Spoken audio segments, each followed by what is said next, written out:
பிரபாகரை கேப்டனாக நினைத்து வாய்ப்பு கொடுக்க வேண்டுமென அருப்புக்கோட்டை அருகே பந்தல்குடியில் பிரேமலதா விஜயகாந்த் பரப்புரை மேற்கொண்டார். விருதுநகர் நாடாளுமன்ற தொகுதியில் போட்டியிடும் தேமுதிக வேட்பாளர் விஜய பிரபாகரனுக்கு ஆதரவாக தேமுதிக பொதுச் செயலாளர் பிரேமலதா விஜயகாந்த் பந்தல்குடியில் வாக்கு சேகரிப்பில் ஈடுபட்டார். அப்போது பிரேமலதா விஜயகாந்த் பேசுகையில், புரட்சி கலைஞருக்கு ஒரு வாய்ப்பை தராமல் விட்டோமே என ஏங்கும் மக்களுக்கு விஜய பிரபாகரனை கேப்டனாக நினைத்து வாய்ப்பை கொடுக்க வேண்டும். பந்தல்குடியில் விவசாயத்தை அழிக்கும் காட்டுப்பன்றிகளை ஒழிக்க, அதை வனவிலங்குகள் பட்டியலிலிருந்து நீக்க விஜய பிரபாகர் பாராளுமன்றத்தில் குரல் கொடுப்பார் என்றார். அருப்புக்கோட்டை நகராட்சி சாலைகள் மேம்படுத்த வேண்டும், விருதுநகர் மதுரை வரை ரயில்கள் இயக்க நடவடிக்கை எடுக்கப்படும், குடித்தண்ணீர் கொடுக்க நடவடிக்கை மேற்கொள்ளப்படும் என வாக்குறுதிகள் அளித்தார். முதல் வெற்றியோ அதுபோல விஜய பிரபாகருக்கு விருதுநகர் ஒரு முதல் வெற்றியாக மாற்றி மகத்தான வெற்றியை நீங்கள் தர வேண்டும் என்று உங்க எல்லாரையும் பார்த்து நான் கேட்டுக்கொள்கிறேன். கருத்து கணிப்புகள் இந்த பேப்பர்ல எழுதுறதெல்லாம் நீங்க நம்ப வேண்டாம். உறுதியாக உங்கள் வீட்டு பிள்ளை, இந்த மண்ணின் மைந்தர், சிங்கம் பெற்றெடுத்த சிங்க பிள்ளை உங்களுக்காக உழைக்க விஜய பிரபாகர் அவர்களுக்கு ஒரு மகத்தான வெற்றியை நீங்க தரணும். இன்னைக்கு அவரை எதிர்த்து போட்டியிடுபவர் யார் என்பது உங்களுக்கு தெரியும். 10 வருஷமா எம்பி ஆக இங்கு இருந்து ஒரு வாட்டியால் தொகுதி பக்கம் வந்தாரா? 10 வருஷம் ஒருத்தர் எம்பியா இருந்தாரு, ஒரு வாட்டியாவது தொகுதி பக்கம் வந்தாரா? கொடுத்த வாக்குறுதிகளை உங்களுக்கு நிறைவேற்றினாரா? இன்னைக்கு வந்தாரா? இன்னைக்கு வந்தாரா? நான் வராதவரை இன்னைக்கு வந்திருப்பாருன்னு நினைக்கிறேன். இன்னைக்கு வந்தாரு. நம்பிட்டீங்களா அவரைய நீங்களா? ஏன்னா நான் இன்னைக்கு வரப்போற ஈவினிங் இன்னைக்கு அங்க வர்றது.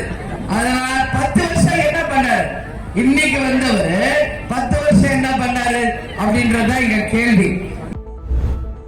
பெரிய முதலாளிகளுக்கு தான் நரேந்திர மோடி சாதகமாக உள்ளார் என அமைச்சர் KKSSR ராமச்சந்திரன் பரப்புரையில் விமர்சனம் செய்துள்ளார்.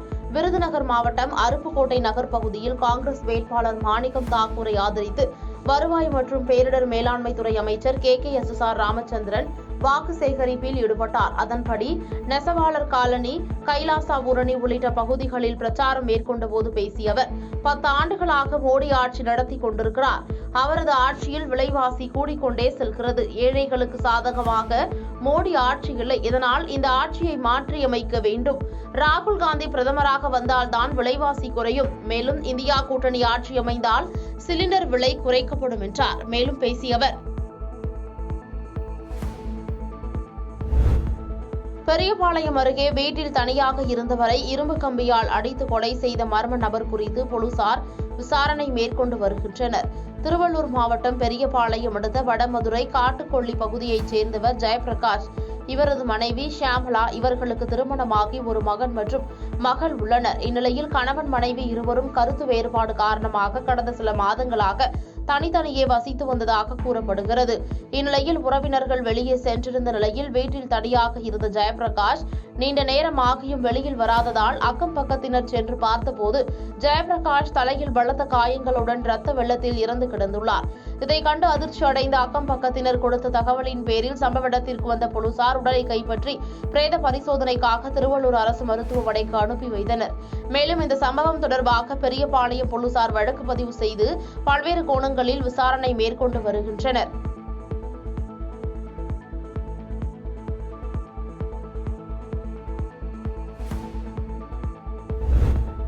புதிய பிரதமர் கொடியேற்ற வேண்டுமென்றால் திமுக வேட்பாளருக்கு வாக்களியுங்கள் என திண்டுக்கல் லியோனி பேசியுள்ளார். ஈரோடு நாடாளுமன்ற தொகுதியில் போட்டியிடும் திமுக வேட்பாளர் பிரகாஷை ஆதரித்து நகைச்சுவை பட்டிமன்ற பேச்சாளர் திண்டுக்கல் லியோனி பிரச்சாரத்தில் ஈடுபட்டார். அப்போது பேசிய அவர், பிரதமர் நரேந்திர மோடி கவர்ச்சிகரமான பேச்சுகளால் 10 ஆண்டு காலம் கடந்துள்ளார்.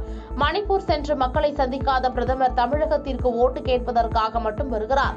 புதிய பிரதமர் செங்கோட்டையில் கொடியேற்ற வேண்டுமென்றால் திமுக வேட்பாளருக்கு வாக்களியுங்கள் என தெரிவித்துள்ளார். திருப்பெரும்புத்தூரில் GK வாசனுக்கு ஜெபமாலை, குல்லா, வேல் கொடுத்து உற்சாக வரவேற்பு அளித்த பொதுமக்கள். செங்கல்பட்டு மாவட்டம் திருப்பெரும்புத்தூர் தமாக வேட்பாளர் வேணுகோபாலுக்கு ஆதரவாக தாம்பரம் சண்முகம் சாலையில் பிரச்சார கூட்டம் நடைபெற்றது. இதில் தமாக தலைவர் GK வாசன் கலந்து கொண்டு பேசினார். அப்போது திமுகவினர் பாஜக எதிர்க்கட்சி என்று நினைக்கவில்லை, எதிரி கட்சி என்று நினைக்கின்றார்கள். அதனால் திமுகவுக்கு போடும் வாக்கு என்பது குப்பை தொட்டியில் போடும் வாக்குக்கு சமம் என்று விமர்சனம் செய்துள்ளார். முன்னதாக அங்கிருந்த மக்கள் தமாக கொடிகளையும் சைக்கிள் சின்னத்தையும் சாலையில் வைத்துவிட்டு அங்கிருந்து கலைந்து சென்றதால் பரபரப்பு ஏற்பட்டது.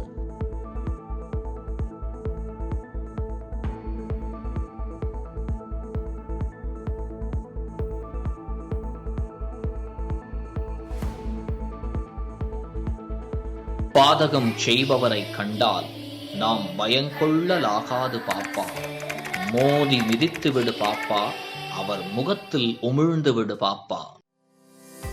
அண்மை செய்திகளை உடனுக்குடன் தெரிந்து கொள்ள இணைந்திருங்கள் இயம்நாடு தொலைக்காட்சியுடன்.